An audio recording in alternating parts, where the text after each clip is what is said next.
우리가 함께 나눌 말씀은 창세기 1장 9절에서 23절까지 말씀입니다. 함께 봉독하시죠. 하나님이 가라사대 천하의 물이 한 곳으로 모이고 묻이 드러나라 하심에 그대로 되니라. 하나님이 묻을 땅이라 칭하시고 모인 물을 바다라 칭하시니라. 하나님의 보시기에 좋았더라. 하나님이 가라사대 땅은 풀과 씨 맺는 채소와 각기 종류대로 씨 가진 열매 맺는 과목을 내라 하심에 그대로 되어 땅이 풀과 각기 종류대로 씨 맺는 채소와 각기 종류대로 씨 가진 열매 맺는 나무를 내니 하나님의 보시기에 좋았더라. 저녁이 되며 아침이 되니 이는 셋째 날이니라. 하나님이 가라사대 하늘의 궁창에 광명이 있어 주야를 나누게 하라. 또 그 광명으로 하여 징조와 사시와 일자와 연한이 이루라. 또 그 광명이 하늘의 궁창에 있어 땅에 비추라 하시고 그대로 되니라. 하나님이 두 큰 광명을 만드사 큰 광명으로 낮을 주관하게 하시고 작은 광명으로 밤을 주관하게 하시며 또 별들을 만드시고 하나님이 그것들을 하늘의 궁창에 두어 땅에 비추게 하시며 주야를 주관하게 하시며 빛과 어두움을 나누게 하시니라. 하나님의 보시기에 좋았더라. 저녁이 되며 아침이 되니 이는 넷째 날이니라. 하나님이 가라사대 물들은 생물로 번성케 하라. 땅 위의 하늘의 궁창에는 새가 나르라 하시고 하나님이 큰 물고기와 물에서 번성하여 움직이는 모든 생물을 그 종류대로 날개 있는 모든 새를 그 종류대로 창조하시니 하나님의 보시기에 좋았더라. 하나님이 그들에게 복을 주어 가라사대 생육하고 번성하여 여러 바닷물에 충만하라. 새들도 땅에 번성하라 하시니라. 저녁이 되며 아침이 되니 이는 다섯째 날이니라. 아멘. 우린 지난주까지 창세기의 둘째 날 창조까지 공부를 했죠. 이제 첫째 날의 빛과 둘째 날의 궁창과 궁창 위의 물 그리고 궁창 아래의 물이 무엇을 상징하는지 구속사 안에서 어떤 것을 향해 가고 있는 것인지를 잘 아셨죠? 오늘은 셋째 날부터 다섯째 날까지를 공부하도록 하겠습니다. 하나님은 셋째 날에 물과 묻을 나누시죠. 온통 물로 덮여있던 지구에 땅의 융기 현상이 일어나서 땅과 바다가 이렇게 나뉘게 되는 것입니다. 그러니까 원래 지구는 셋째 날 전에는 온통 물로 덮여 있었다는 뜻이 되죠. 궁창 아래의 물로. 그래서 성경이 땅의 기초를 바다라고 이야기하는 거예요. 시편 24편 1절 보세요. 땅과 거기 충만한 것과 세계와 그 중에 거하는 자가 다 여호와의 것이로다. 여호와께서 그 터를 바다 위에 세우시며 강들 위에 건설하셨도다. 그죠? 이렇게 땅이 생기게 되는 장면을 좀 더 자세하게 설명하고 있는 구절이 시편 104편이에요. 볼까요? 5절. 땅의 기초를 두사 영원히 요동치 않게 하셨나이다. 옷으로 덮음같이 땅을 바다로 덮으심에 물이 산들 위에 서 있었어요. 주의 견책을 인하여 도망하며 주의 우레소리를 인하여 빨리 가서 주의 정하신 처소에 이르렀고 산은 오르고 골짜기는 내려갔나이다. 주께서 물의 경계를 정하여 넘치지 못하게 하시며 다시 돌아와 땅을 덮지 못하게 하셨나이다. 머릿속에 그게 그려지세요? 원래 천지가 딱 창조되었을 때는 지구가 온통 물로 덮여 있었는데 하나님께서 물러가라 했더니 물이 물러가면서 땅이 융기되어 땅과 바다가 이렇게 나누게 된 거죠. 하나님께서 온통 바다였던 지구에 땅을 솟게 만드셔서 땅과 바다가 갈리게 돼 있어요. 그리고 바다의 경계까지 정해주셨어요. 그래서 그 경계를 바다는 넘어오면 안 돼요. 그게 넘어오면 쓰나미가 되는 거죠. 가끔 또 보여주세요. 하나님이 이 붙들고 계신 자연의 법칙을 잠깐 놓으면 어떻게 되는지 우리에게 경험하게 해주시는 거예요. 그게 자연 재해인 것입니다. 여담이지만 지질학자들에 따르면 원래 땅은 이렇게 한 덩어리였었다고 그러죠. 그런데 어떤 지각 대변동에 의해서 이렇게 갈라진 것이죠. 제가 옛날에 엘고, 미국 부통령을 지냈던 엘고의 그 환경 강연을 한번 본 적이 있는데 그 사람 원래 과학자예요. 근데 남아메리카하고 남아프리카를 이렇게 붙였더니 딱 들어맞아요. 퍼즐이 이렇게 맞는 것처럼 딱 들어맞더라고요. 근데 그게 이렇게 갈라져요. 노아의 홍수 때 이렇게 될 것이다. 이렇게 추측하죠. 그건 별로 중요한 건 아니에요. 어쨌든 그렇게 셋째 날에 땅과 바다가 나누어졌어요. 이 셋째 날의 창조 사건도 첫째 날과 둘째 날의 그 창조의 사건처럼 현상론적 의미뿐만이 아니라 영적이며 구속사적인 힌트를 담고 있는 거예요. 그걸 잘 설명해 드릴 테니까 잘 들어보세요. 영적인 메시지를 들추기 전에 먼저 현상론적 접근으로 셋째 날을 설명하도록 하겠습니다. 지난주에 말씀드린 대로 하나님은 셋째 날까지 생물이 존재할 수 있는 터를 만드시는 거예요. 터를 준비하시는 거예요. 엄밀히 말해서 하나님의 최종 목적이 이루어질 때까지 동식물을 비롯한 하나님의 최고의 피조물인 인간이 생존할 수 있는 틀을 마련하시는 거예요. 하늘과 땅과 바다와 대기를 창조하시고 인간의 먹거리인 식량인 씨 맺는 채소와 과실까지를 셋째 날까지 다 만드시는 거예요. 그래놓고 이제 인간과 동식물을 착 창조하시는 것이죠. 하나님의 놀라운 배려를 볼 수 있는 것입니다. 셋째 날 나누어진 땅과 바다는 그냥 아무렇게나 나누어진 게 아닙니다, 여러분. 바다는 전체 지표면의 71%를 차지하고 있어요. 변함없이. 그래서 바다와 땅의 비율은 항상 7대 1이에요. 이 비율이 어긋나게 되면 생물이 존재할 수가 없습니다. 만약에 바다의 그 지표면 점유율이 지금보다 더 높아지게 되면 수증기가 지나치게 많이 증발을 해서 온통 이 땅은 습지가 되어버려요. 그리고 지금보다 만약에 바다의 지표면 점유율이 낮아지게 되면은 가뭄이 들어서 생물이 살 수 없는 곳이 되어버립니다. 그래서 항상 바다와 땅은 7대 3으로 존재해야 돼요.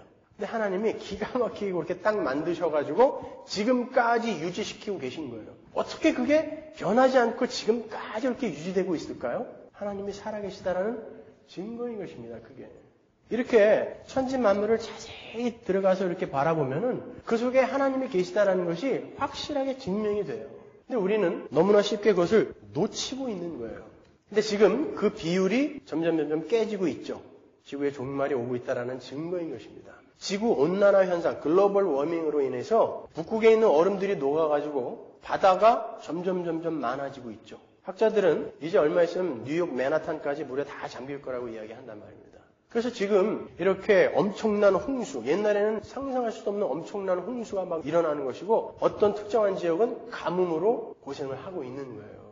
이 모든 것들이 전부 인간들의 탐욕이 만들어낸 거죠. 그러니까 인간들의 탐욕은 이 인간들의 탐욕을 발판으로 만들어진 이 문명이라는 바벨탑은 하나님의 그 창조를 깨버리고 있는 거예요.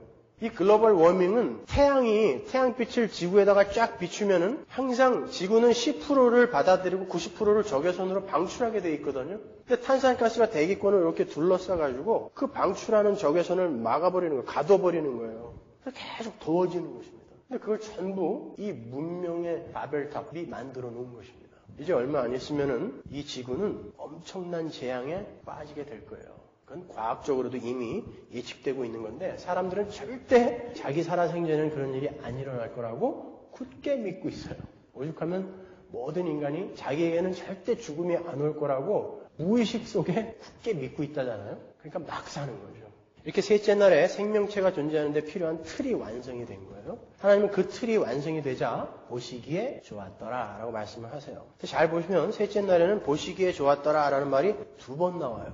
둘째 날에는 그 말이 없었죠? 왜 없었는지 제가 설명해 드렸어요. 셋째 날에는 땅과 바다를 가르시고 보시기에 좋았더라 라고 말씀하세요. 그리고 씨 맺는 채소와 열매 맺는 과목을 창조하시고 또 보시기에 좋았더라 라는 말씀을 하세요. 그러니까 지난주에 말씀드린 대로 바다와 그 땅, 셋째 날에 만들어진 그 바다와 땅은 둘째 날의 하늘과 한 조를 이루고 있는 거죠. 그래서 하늘, 땅, 바다가 딱 생기니까 보시기에 좋았더라 라고 이렇게 마감하시는 거예요. 그리고 이제 인간과 동물들이 먹는 그런 식량을 딱 창조하시고 나서 또 보시기에 좋았더라 라고 이야기하는 거예요. 씨 맺는 채소는 곡물을 이야기하는 거예요. 벼, 보리, 밀 이런 거. 그러니까 식량을 딱 창조하신 거죠.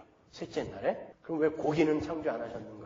고기는 노아의 홍수 이후에 먹게 되어 있었죠. 창세기 9장 3절 보면 산 짐승을 그때부터 하나님이 식량으로 주시죠. 그 전에는 요구의 곡물이었어요. 식량이었단 말입니다.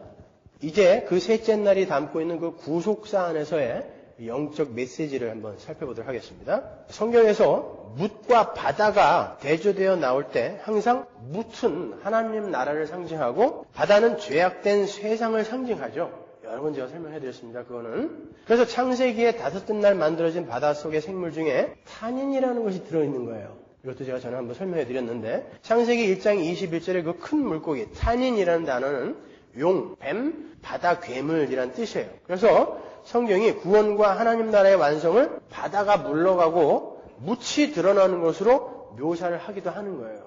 일부러 그 바다에다가 그 탄닌이라는 것을 이렇게 넣는 거예요. 창세기 1장 21절에. 그래서 이 바다가 물러가고 뭇이 드러나는 것이 바로 하나님 나라의 완성이라는 것을 거기서 이제 힌트해주고 있는 거죠. 그러니까 그런 상식 하나만 알고 있어도 왜 이스라엘이 굳이 애굽에서 나와가지고 그냥 광야로 갈 수도 있었는데 쭉 아래로 내려와서 홍해를 건너야 했는지 바다를 가르고 거기를 건너야 했는지를 알 수 있는 거예요.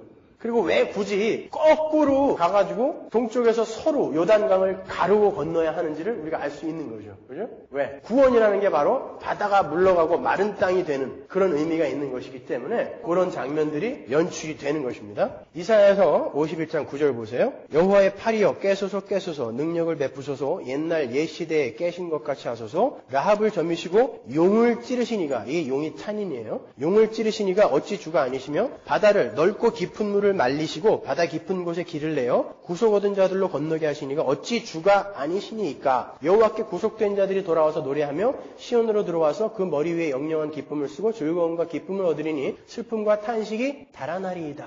그죠?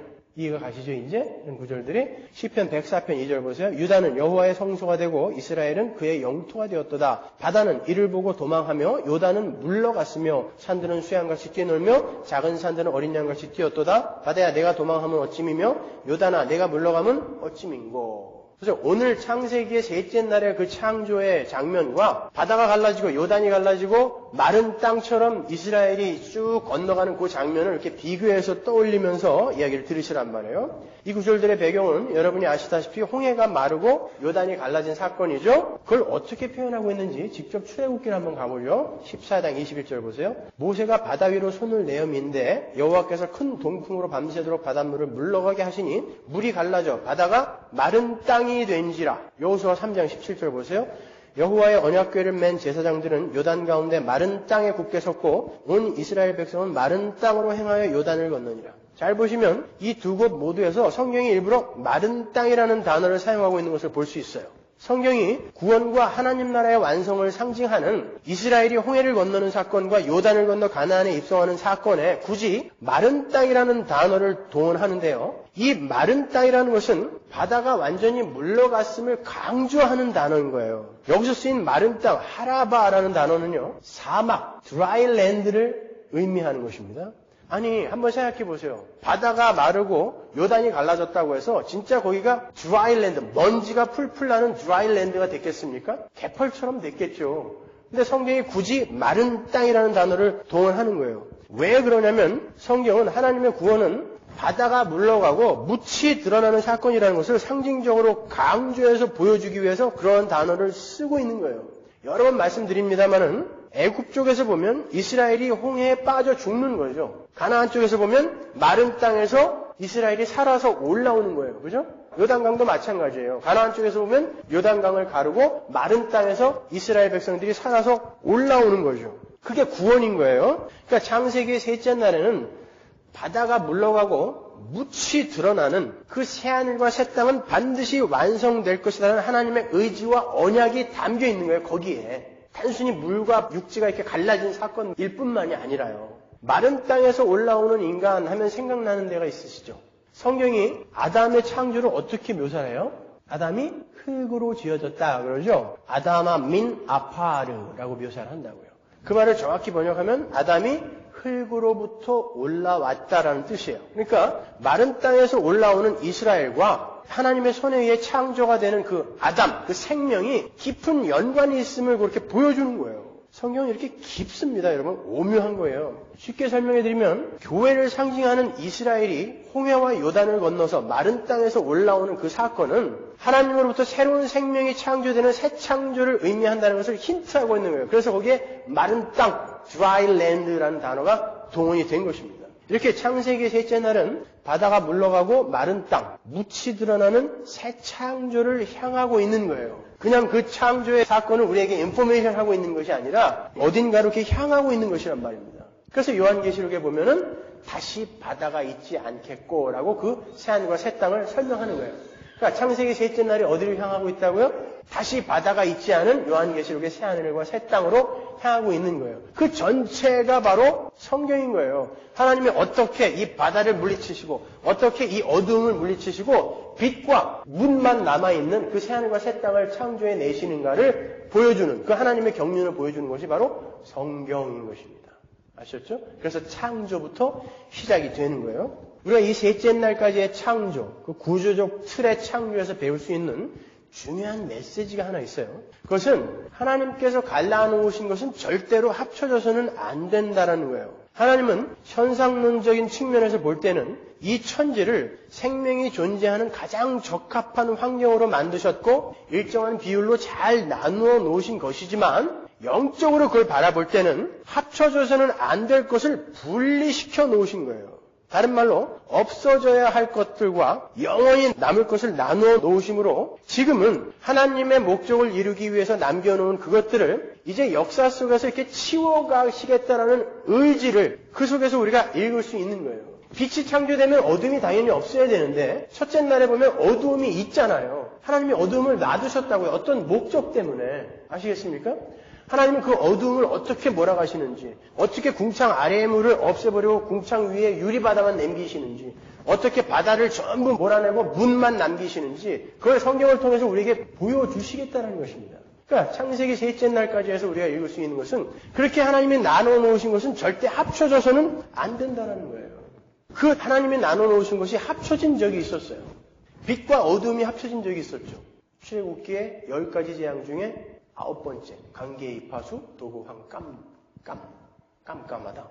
9번째 재앙. 어두움과 빛이 합쳐져서 흑암이 되어버린 적이 있었어요. 그건 재앙이었죠.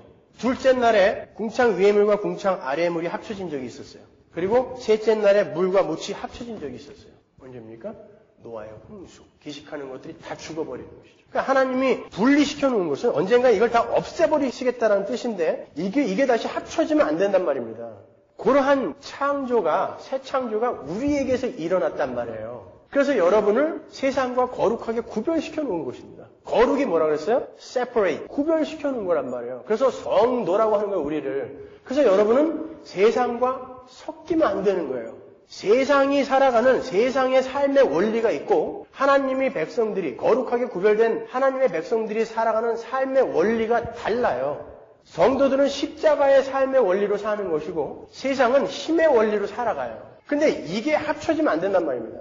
거룩하게 구별된 하나님의 백성이 이 세상의 힘의 원리로 살게 되면 거기에 재앙이 내리는 거예요. 그걸 파이데이아, 징계라고 하는 것입니다. 그것이 섞였을 때 너희들에게 주어지게 될 재앙이 얼마나 큰 건지 아니라고 맛보기로 보여주시는 거. 우리 버릇을 고치려고 맛보기로 보여주시는 거. 그게 바로 징계, 파이데이아라는 거예요. 그러니까 우리는 섞이지 않도록 우리를 순결하고 순전하게 유지할 수 있도록 열심히 노력하는 거예요. 하나님의 그 창조적 분리가 우리의 우매함과 나태함에 의해서 섞여버리면 안 되는 거예요. 이렇게 우리 성도와 세상과의 관계는 영원히 하나님과 함께 거하게 될 자들과 영원히 타는 물속으로 분리되어 떨어져 나갈 그런 분리로서의 관계인 거예요.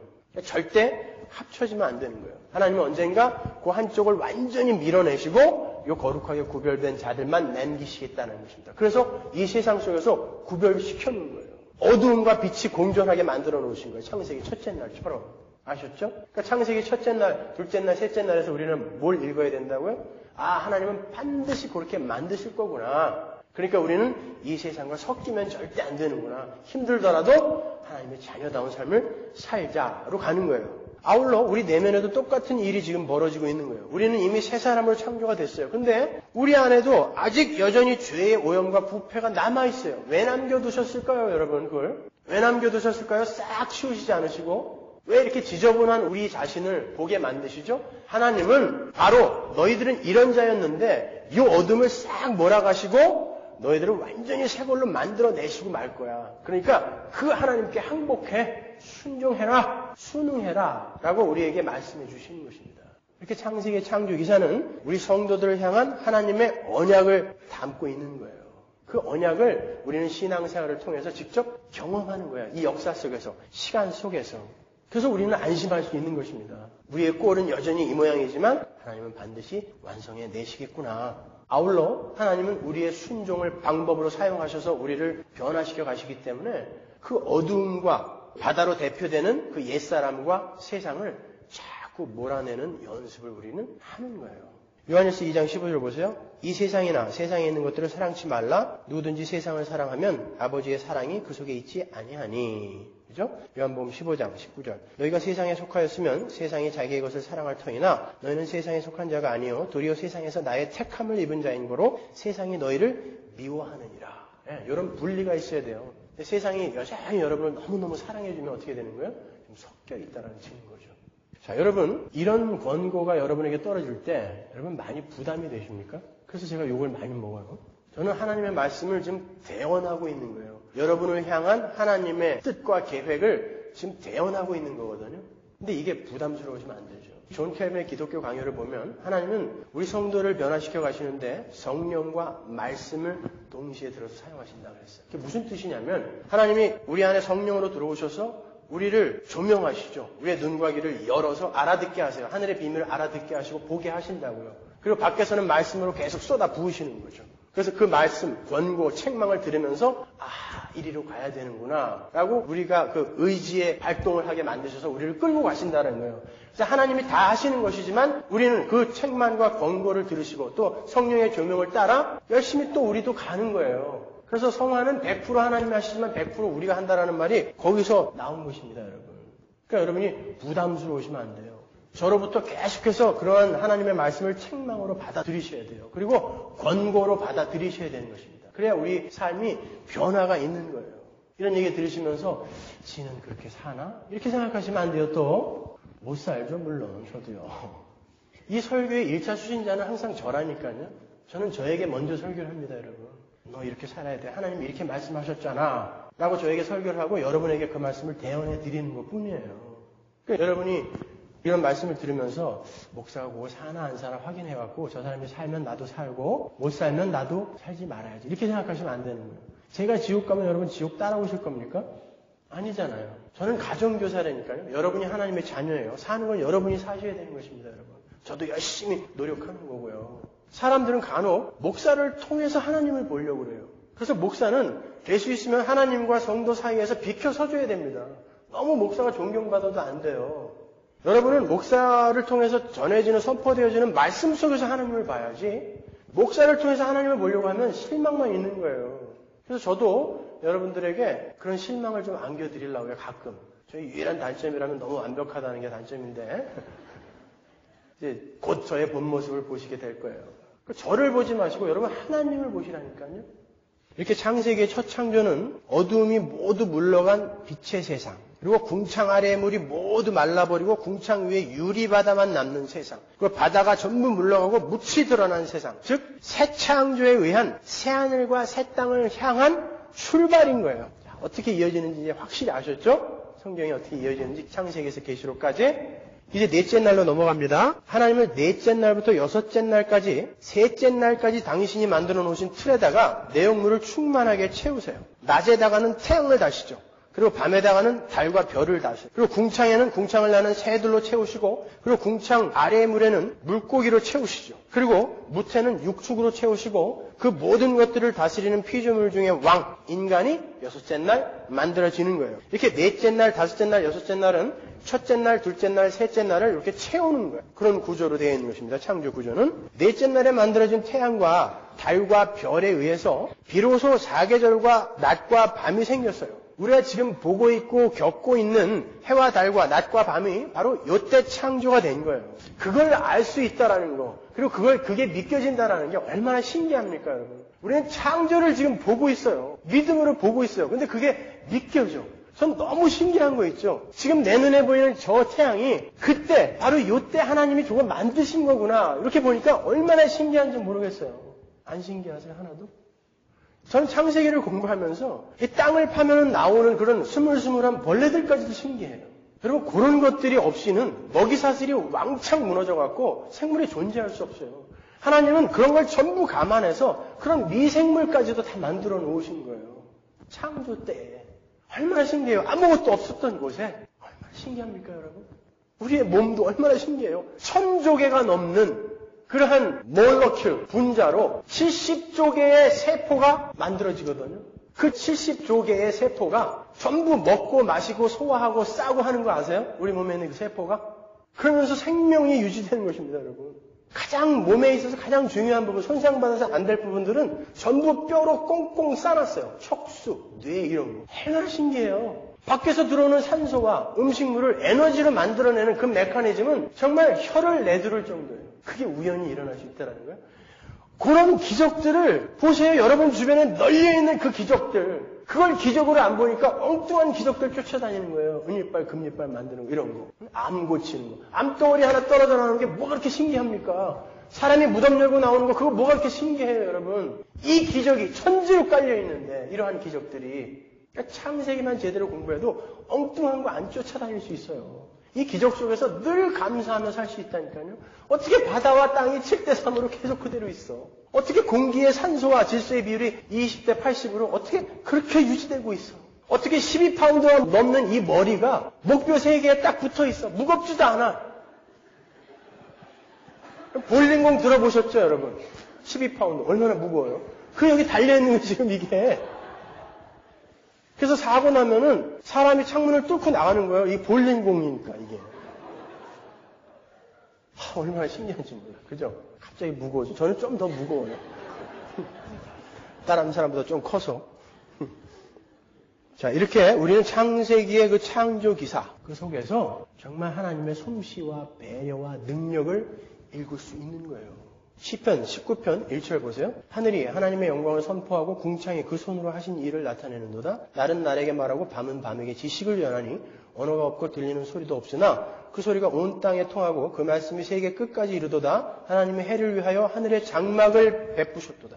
잘 보시면 다윗은 이 시편을 통해서 하나님께서 태양과 달과 별을 만드셔서 낮과 밤을 인간에게 주신 것은 그 낮과 밤으로 하여금 어떤 지식을 전하게 하셨다라고 이야기하고 있어요. 그죠? 그 지식이 어떤 지식일까요, 여러분? 이 세상은 결코 우연하게 만들어지는 것이 아니라, 그리고 우연에 의해 움직여지는 것이 아니라, 이 세상을 만드신 분이 계시고 이 세상을 주관하고 있다라는 분이 있다라는 그 지식을 전하고 있는 거예요. 낮과 밤이 계속 교대로 바뀌는 것만 보고도 우리는 그걸 읽을 수 있어야 된다는 것입니다.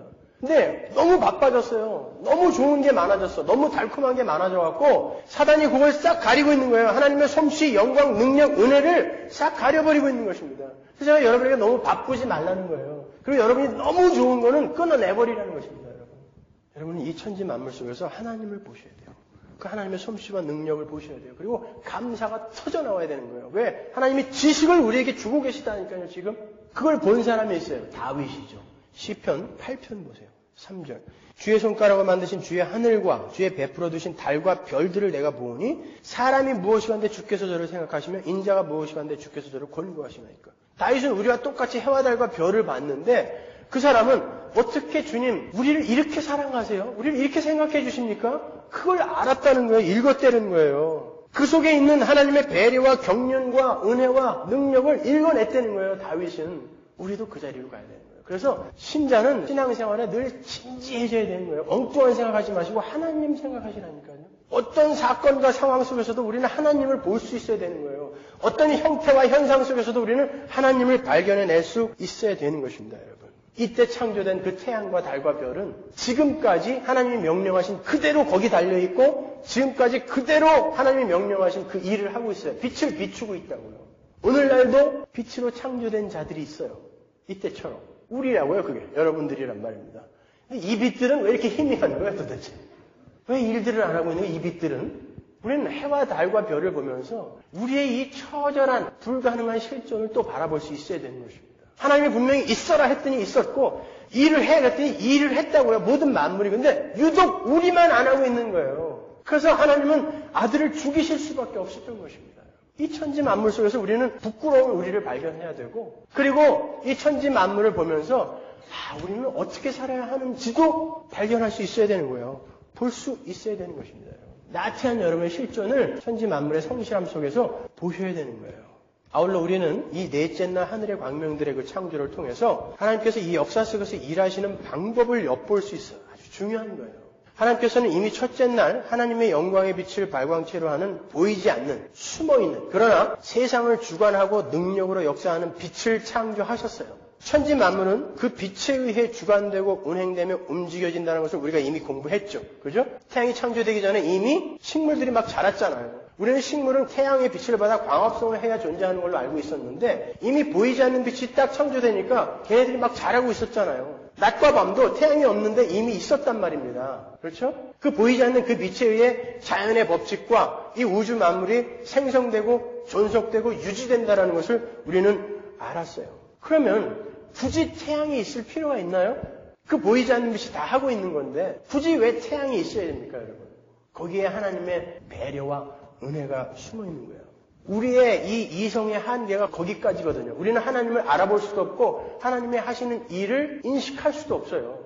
그래서 하나님은 보이지 않는 그 하나님은 보이지 않는 빛으로 일하시는 그 하나님은 뒤에서 일을 하시지만 우리에게 하나님은 어떻게 우리를 향해 일을 하고 계시다라는 것을 설명해 주기 위해 저걸 만들어 놓은 것입니다.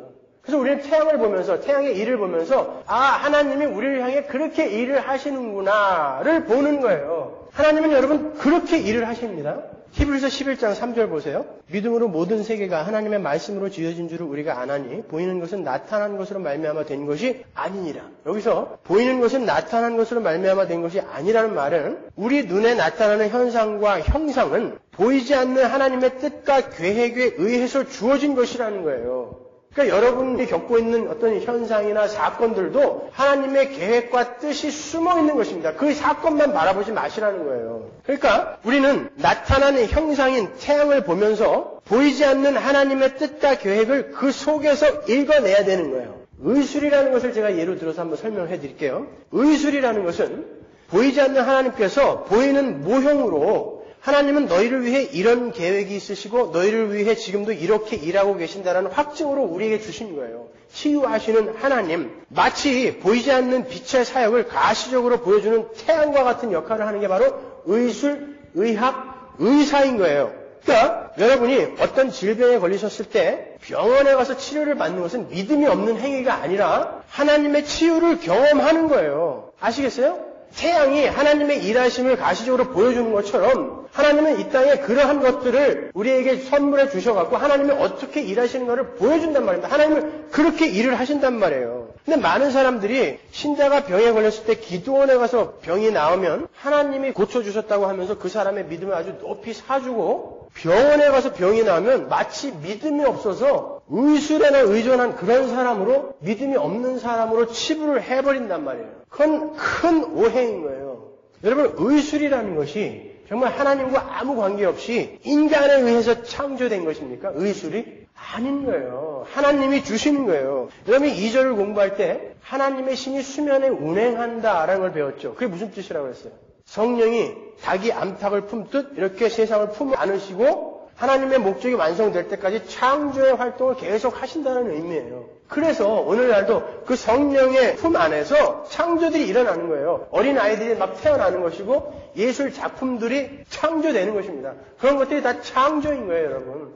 벼가 있고 우리에게 식량이 주어지게 되고 그러는 거. 창조인 것입니다, 여러분. 그리고 하나님은 하나님의 목적이 완성될 때까지 창조를 계속하시는데 그 창조의 사역에 우리 인간들을 동참시키시는 거예요. 하나님께서 빵나무를 만들어서 우리에게 빵을 주시지 않으시고 밀을 심고 밀을 거두고 추수를 하고 밀가루를 만들어서 그걸 또 적당한 온도에서 구워서 빵을 만드는데 우리를 동참시키는 것처럼 하나님께서 그 창조를 완성해 가시면서 새 창조를 완성해 내시는 그 지점까지 우리를 이렇게 동참시켜서 쓰는 거예요. 의술, 의사, 의학 이런 것들이 다 그렇게 쓰이는 것입니다. 그러니까 그런 거는 하나님과 아무 상관없는 거라고 생각하시면 안 되는 거예요, 여러분. 하나님은 하나님이 인간들의 질병을 치유하고 계시다는 모형으로 마치 태양처럼 의술과 의사와 의학을 인간들에게 주는 거예요. 그러니까 병원에 가서 병이 나은 거나 기도원에 가서 기도해서 나은 거나 전부 하나님의 치유인 거예요. 하나님이 하시는 일인 것입니다. 그러니까 병에 걸렸을 때 나는 절대 하나님의 치유를 믿지 않아. 기적 같은 거 믿지 않아. 그러니까 난 기도 안 할 거야. 의사한테 갈 거야. 과학을 의지할 거야. 이 사람은 보이는 모형인 태양만 보고 의술만 보고 그 뒤에 보이지 않는 빛이신 하나님을 보지 못하는 불신자인 거고요. 신자는 병에 걸렸을 때 병원에 가면 안 돼. 오직 하나님께 부탁해서 기도원에 가서 병이 나아야 돼. 이렇게 생각하는 사람은 보이지 않는 하나님의 손길을 태양과 같은 모형으로 이 땅에 허락하셔서 일을 하시는 그 하나님의 경륜을 읽지 못하는 무지한 사람인 거예요. 그러니까 여러분은 병에 걸렸을 때 병원에 가서 의사의 치료를 받는 동시에 그 의사의 손을 통해서 일하시는 하나님께 기도해야 되는 것입니다. 그래서 야고보 사도가 이렇게 이야기하는 거예요. 5장 14절 보세요. 너희 중에 병든 자가 있느냐? 저는 교회의 장로들을 청할 것이요 그들은 주의 이름으로 기름을 바르며 위하여 기도할지니라. 이 구절이 강조하는 건 병에 걸리면 무조건 모여서 기도해라 이런 뜻 아니에요. 장로들 불러서 기도해라 이런 뜻 아닙니다, 여러분. 물론 신자는 병에 걸리면 하나님께 먼저 기도해야죠. 왜 하나님이 나에게 이 병을 허락하셨을까? 이 안에 무슨 뜻과 계획이 있으실까? 물어야죠. 기도해야죠. 그러나 병원에 가셔야 돼요. 여기서 기름을 바른다. 알레이프 산테스라는 이 단어는 당시 고대 시대의 의술을 이야기하는 거예요. 당시 고대 시대에는 병이 걸리면 환자의 환부에다가 기름을 발라서 이렇게 문질렀다고요. 그렇게 의술을 통해 치료 행위를 하면서 하나님께 기도도 같이 해라라고 이야기하는 거예요. 아셨죠? 우리는 참 빛의 대행자로 창조된 그 태양과 달과 별을 보면서 그러한 실제적인 신앙생활의 지혜도 읽어낼 수 있는 거예요. 여러분, 기독교는 신비한 거예요. 그러나 신비주의는 아닙니다, 여러분. 신비주의로 흘러서는 안 돼요. 하나님의 영광의 빛이 모든 것을 주관하시고 모든 것을 유지하시지만 하나님은 태양을 세워서 그 뒤에서 일을 하신단 말이에요. 그것은 하나님께서 특별한 경우가 아니면 자연의 법칙을 거스르면서 일을 하시지 않겠다라는 것을 천명하시는 것입니다, 여러분. 괜히 은잎발, 금잎발로 안 바꾸시겠다는 거예요. 그런 일을 왜 합니까, 하나님이? 막이는 해요. 왜? 성도들을 미혹하려고요. 하나님이 자연의 법칙을 거슬려서 일을 하신 적이 있어요. 왕왕 있어요. 그것은 교회들에게 어떤 것을 설명해 주기 위해서, 예수 그리스도는 하나님의 아들이라는 것을 설명해 주기 위해서, 그리고 하늘의 비밀인 복음을 설명해 주기 위해서 가끔 자연의 법칙을 거슬려서 일하신 적이 있어요. 태양을 멈추게도 하시고 뒤로 물러가게도 하시고 지구의 자전을 멈추시기도 하셨다고요. 그리고 만류인력을 거슬러서 무리를 걷기도 하셨단 말입니다. 그러나 그때는 항상 교회에게 무슨 뭔가를 이야기하고 싶을 때였어요. 그 이외에는 자기가 만들어 놓은 그 자연의 법칙에 하나님 스스로 순응했다니까요. 배고프면 먹으셨다고요. 피곤하시면 주무셨어요. 예전에 제가 어떤 그림을 봤는데 예수님이 어렸을 때 마리아에게 이렇게 볼기장 맞는 그림이었어요. 하나님은 자연의 법칙에 순응하며 사셨어요. 만약에 하나님이 자연의 법칙을 거슬렸다면 하나님의 십자가에서도 하나도 안 아팠어야 돼요. 그러면 그 십자가는 쇼죠. 엄청난 연극이 되어버리는 것입니다, 여러분. 하나님 그렇게 일 안 하신단 말이에요. 그래서 주님은 승천하실 때 얘들아 기적이 있는 곳에 가지 말아라 그런 거예요. 기적이 있는 곳에 가지 말아라 그런 거예요. 하나님은 특별한 경우가 아니면 태양을 통해서 빛의 일을 하시듯 하나님께서 인간들에게 허락하신 의술과 의사들을 통해서 병을 고치시는 거예요. 물론 하나님이 신비하게 정말 기적처럼 우리 성도들의 기도를 드시고 병을 고치실 수도 있어요. 지금 고치시죠. 왜 안 하시겠어요? 그러나 특별한 경우가 아니면 그렇게 일 안 하신단 말입니다. 그러니까 병 걸리면 기도원 가지 말고 병원 가시란 말이에요. 아셨죠? 예전에 손창호라는 탤런트가 있었어요. 한때 어떤 방송국에서 저하고 같이 이제 방송을 진행해서 제가 그분을 잘 알아요. 굉장히 똑똑하고 탁월한 분인데 이혼을 하고 재산 몽땅 다 뺏기고 거지 돼가지고요. 신부전증 환자가 되어서 서울역에서 노숙자로 사셨어요. 근데 이제 서울시에서 그분이 굉장히 위중한 병을 앓고 있다는 것을 알고 카톨릭 병원에 입원시키셨다고요. 그래서 매일매일 투석을 하면서 투병을 하고 있었는데 갑자기 죽었어요. 왜 죽었는지 아세요? 잘 치료받고 있는 사람 어떤 기도원 원장이 찾아가갖고 자기네 기도원에 와서 기도하면은 병원에서 치료받는 거 멈추고 자기네 기도원에 와서 기도하면 낫는다 그래갖고 데리고 가가지고 일주일 만에 시체로 돌려보냈어요. 무식한 짓인 것입니다. 그건 살인인 거예요. 실제로 제가 아는 집사님이 유방암에 걸리셨는데 그 집사님에게 어떤 사람이 권고를 하는데요. 저희 집사님도 들었어요. 집사님 병원에 가지 마세요. 수술하지 마세요. 하나님이 나한테 얘기하셨는데 기도로 다 낫게 해주신다 그랬어요. 그러니까 병원 가지 마세요. 이렇게 이야기하더라고요. 그건 살인인 거예요. 아프면 병원을 가십시오, 여러분. 엉뚱한 데 가가지고 괜히 이상한 여자들이 하는 그런 거 쫓아다니지 마시고요. 그래서 병원에 가서 안 나면 기쁘게 천국 갑시다. 그게 성도지. 헐 어디 그런 데 쫓아다녀가지고 머리 뒤밀고 그러세요. 목사한테 와가지고 또 안수해달라고 그런 말도 하지 마세요. 저는 못 고쳐요. 감기 걸린 사람도 제가 안수하면 독감으로 돼요, 막. 그러니까 저한테 오지 마세요. 물론 같은 성도로서 여러분을 위해서 저는 열심히 기도할 거예요. 그렇지만 저에게 그런 능력 없어요. 의사한테 가세요. 용한 의사한테. 용한 의사는 몇 명 소개해드릴 수는 있어요. 하나님께서는 그렇게 넷째 날에 해와 달과 별을 만드세요. 그런데 특이한 것은 성경이 해와 달과 별을 그냥 큰 광명, 작은 광명이라고 부르지 해, 달, 별 이렇게 안 불러요. 그죠? 왜 그럴까요? 출애굽한 이스라엘이 애굽에서 가장 열심히 섬겼던 신이 뭐예요? 태양신, 달신, 별신이에요. 그래서 모세는 출애굽한 이스라엘에게 너희들이 섬기던 그 1월 성신은 하나님이 너희를 위해 만들어 놓으신 피조물이지 너희가 섬길 대상이 아니야 라는 것을 주지시키기 위해서 일부러 해달별을 하나님이 만드신 큰 광명, 작은 광명이라고 이렇게 그냥 부르는 거예요. 그렇게 넷째 날의 창조가 끝나고 다섯째 날과 여섯째 날에 하나님은 둘째 날과 셋째 날의 틀에 새와 물고기 그리고 육축으로 내용물을 채우시는 거예요. 이게 창조예요. 창조가 뭔지 아시겠죠 이제. 창조는 단순히 이 천지만물이 어떻게 생겼는가를 인포메이션 하고 있는 게 아니라는 걸 아셨죠? 이렇게 성경은 깊고 오묘하고 신묘막측해요. 틀을 세우시고 내용물을 충만하게 채우셔서 보기 좋게 만드시는 그 하나님의 새 창조를 창조부터 설명해 가고 계시는 거예요. 그래서 요한복음 1장에도 넷째 날부터 여섯째 날까지 주님께서 제자들을 모시는 장면이 나오는 거예요. 틀을 만드시고 그 틀에다가 채우시는 거예요. 하나님 나라의 틀을 세우시고 12사도로 상징이 되는 하나님의 백성들을 채우시는 거죠. 창세기와 요한복음의 7날은 정확히 같은 구조를 갖고 있다고 그랬죠. 창세기의 첫 창조는 바로 그 새 창조를 이렇게 힌트하고 있는 것입니다. 그 새 창조는 우리 안에 이미 일어났어요. 하나님은 우리를 하나님의 전으로 새롭게 창조하셨어요. 그러한 하나님의 전은 충만하게 이제 채워져야 되죠. 생육하고 번성하여 충만하게 채워져야 되는 거예요. 무엇으로 채워져야 돼요? 우리 안은 무엇으로 채워져야 됩니까?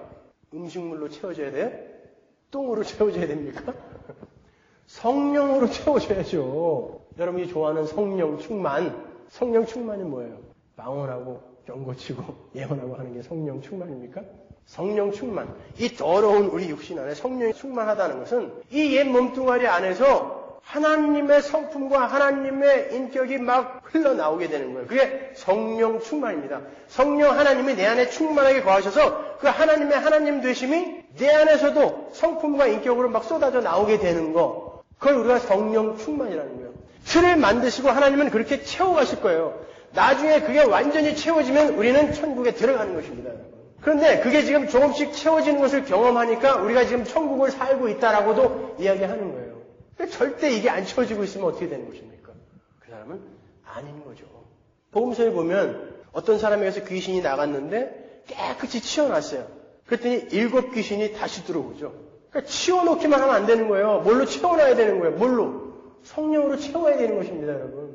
그것은 단순히 도덕적으로 윤리적으로 여러분이 결심하고 그냥 착한 일을 해보는 거. 이거는 어떤 상황이 여러분에게 닥치면 오히려 더 더럽고 어둡고 추악한 국면으로 떨어질 수도 있다는 것을 우리에게 경고하는 거예요. 그렇지 않기 위해서는 늘 성령으로 이렇게 채우는 삶이 우리 안에서 나와야 되는 것입니다. 그렇지 않으면 언제 다시 저 더러운 국면으로 또 떨어질지 몰라요. 그게 바리새인의 삶이었어요. 도덕적으로 윤리적으로 깨끗하고 경건하게 사는 것 같았는데 실제로는 살인자들이었잖아요. 막 때려 죽여버렸어요. 하나님의 아들까지도 못 박아 죽여버렸지 않습니까? 못 박아라, 못 박아라. 여러분은 성령 충만한 삶을 순간순간 살아내시고 연습하시는 거예요. 여러분, 하나님께서 베드로에게 천국의 열쇠를 주시고 네가 땅에서 매면 하늘에서도 매이고 땅에서 풀면 하늘에서도 풀리리라 라고 이야기하셨죠. 그 말이 뭐예요? 캐톨릭에서 이야기하는 것처럼 진짜 베드로가 천국 열쇠를 갖고 있다는 말입니까? 땅에서 매면 하늘에서도 매고 땅에서 풀면 하늘에서도 풀린다는 건 교회가 이 땅을 살아가는 그 삶의 원리가 바로 하늘나라의 삶의 원리와 동일한 거라는 걸 보여주는 거예요. 그래서 여러분들이 이 땅에서 매면 하늘에서도 매인다는 거예요. 하늘나라의 삶의 원리를 지금 이 땅에서 우리가 살아내야 된다는 뜻입니다. 그게. 그리고 하나님이 그렇게 반드시 만들어내시겠다는 뜻인 거예요. 그래서 여러분이 여기서 매면 하늘에서도 매여야 돼요. 반대의 삶의 원리로 살고 있으면 어떻게 되는 거예요? 그건 교회가 아니다라고 이야기하는 거예요. 그래서 그 삶을 추구하라는 것입니다. 기름을 준비한 슬기로운 5처녀. 그 5처녀는 똑같이 자고 있었음에도 불구하고 왜 슬기롭다는 말을 들었어요? 신랑이 아직 안 왔는데 온 것처럼 신랑만 바라보며 신랑이 온 것처럼 살았다는 것입니다. 달란트의 비유, 문화의 비유가 다 뭐였어요? 주인이 없는데도 주인이 있는 것처럼 살았다는 거예요. 하늘나라의 삶의 원리로 살아냈다는 것입니다. 그들을 성도라고 하는 것이고 그들이 천국을 사는 거예요, 이 땅에서. 그러니까 성경이 여러분에게 그렇게 많은 권고와 책망을 하시는 것입니다. 너희들이 살아야 할 삶은 바로 이거야. 그리고 훈련을 해야 될 것은 바로 이거야. 그러니까 빨리 쫓아와. 내가 반드시 그렇게 만들고야 말 거다. 그러니까 빨리 포기하고 쫓아와. 그러는 거예요. 우린 바로 그 지점으로 지금 창조되어지고 있는 거예요. 이제 여러분의 삶 속에는 어두움과 바다가 몽땅 물러가게 될 거예요. 지금도 이제 물러가고 있어요. 그죠? 조금씩 변화되어지는 모습을 저는 여러분 삶 속에서 문득문득 본다고요. 물러가고 있는 거예요. 이제 완성이 될 거예요. 그날 얼마나 기쁘겠어요. 이 죄로 말미암아 이제 눈물 흘리고 슬퍼하지 않는 그날이 온다니. 이렇게 나도 어쩔 수 없는 이 오염과 부패가 이제 다 없어진다니. 얼마나 기쁩니까, 여러분? 우리는 창세기에서도 이렇게 계시록을, 종말을 보는 것입니다. 아셨죠? 그러니까 여러분 빨리 항복하시고 하늘의 삶의 원리, 그 십자가의 삶 살아보자고요. 2월 한 달은 무슨 달? 십자가 지는 달이에요. 아셨죠? 네, 기도하겠습니다.